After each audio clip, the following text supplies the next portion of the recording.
नमस्कार शेतकरी मित्रांनो, तर स्वागत आहे तुमचं आपल्या एका नवीन पीक विम्यासंदर्भातल्या महत्त्वाच्या अशा अपडेटमध्ये. तर अद्यापही शेतकऱ्यांना पीक विमा हा मिळालेला नाही.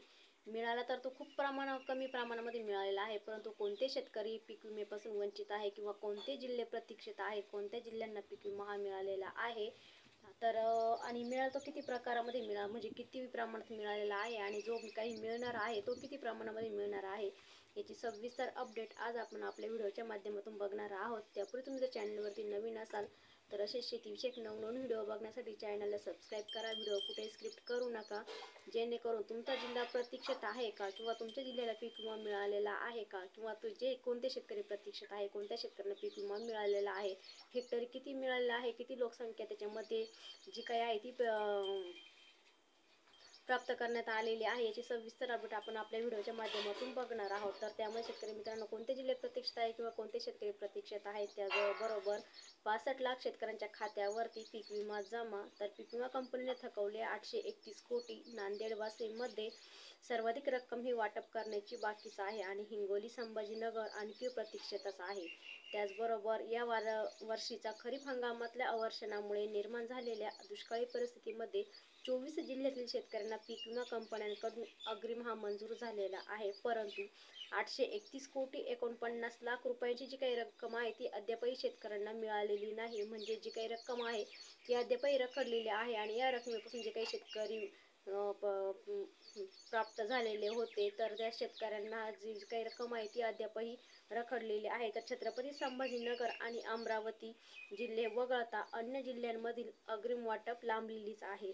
तर नांदेड जिल्ह्यातील तब्बल 885 कोटी 74 लाख रुपये, तर वाशिम जिल्ह्यामध्ये 105 कोटी 69 लाख रुपयाची जी काही रक्कम आहे ती अद्यापही वाटप झालेली नाही. तर हिंगोली छत्रपती संभाजीनगर जिल्ह्यातील दावेच मंजूर न झाल्यामुळे पीक विमा कंपनींना जो काही पीक विमा आहे तो तेथील शेतकऱ्यांना हा मिळालेला नाही. त्याचबरोबर पीक विमा कंपनीने त्यांना प्राप्त झालेला शेतकरी विमा हप्ता व शासनाकडून प्राप्त झालेला विमा हप्ता हा देखील जमा केलेला नाही. तर 2023 मधील दुष्काळी बाबतचा पहिला जो जिल्हा आहे तो म्हणजे नाशिक जिल्हा. तर नाशिक जिल्ह्याचा जर आपण विचार केला तर नाशिक जिल्ह्यामध्ये सुद्धा दुष्काळ घोषित करूनही या नाशिक जिल्ह्यामध्ये एकही रुपयाचा काही पीक विमा आहे तो मिळालेला नाही.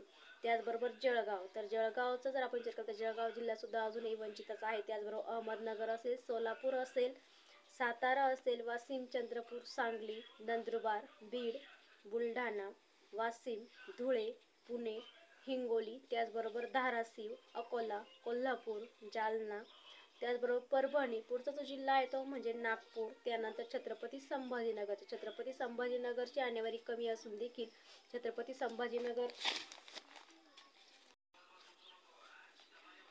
संभाजीनगरमध्ये सुद्धा अद्यापही 1 रुपयाचं देखील वाटप केलेलं नाही. त्याचबरोबर पुढचा जो जिल्हा आहे तो म्हणजे लातूर, नांदेड, अमरावती.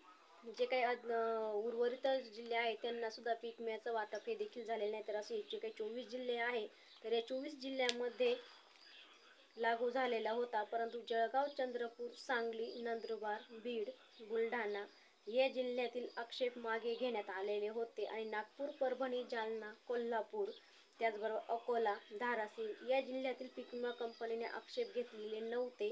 त्यामुळे या जिल्ह्यामध्ये थोडा का होईना जो काही पीक विमा आहे तो मिळालेला आहे, परंतु यासून हिंगोली, धुळे, पुणे यात आक्षेप घेण्यात आल्याने या जिल्ह्यांमध्ये पीक विमा हा वाटप झालेला नाही. त्यावर विविध स्तरांवर सुनावण्या देखील सुरू झालेल्या होत्या, परंतु सुनावणीमध्ये अखेर राज्यातील 2105 कोटी 14 लाख रुपये मंजूर झालेले होते आणि यापैकी 1273 कोटी 65 लाख रुपयाची जी काही रक्कम आहे ती मंजूर देखील झालेली होती, परंतु यापैकी 173 कोटी 65 लाख रुपयाची जी काही रक्कम आहे ती वितरित करण्यात आलेली होती. मात्र अद्याप 831 कोटी 49 लाख रुपयाची जी काही रक्कम आहे ही वितरित झालेली नाही आणि दुष्काळग्रस्त हा संभाजीनगरला अद्यापही पीक विमा वाटप झालेला नाही. तर या जिल्ह्यामध्ये 1 रुपया देखील दावा मंजूर करण्यात आलेला नाही. तर या जिल्ह्यामध्ये गंभीर दुष्काळ जाहीर करूनही पीक विमा कंपनीने वाटप केलेले नाही, त्यामुळे शेतकरी अस्वस्थ झालेले आहे. त्याचबरोबर हिंगोली जिल्ह्याचा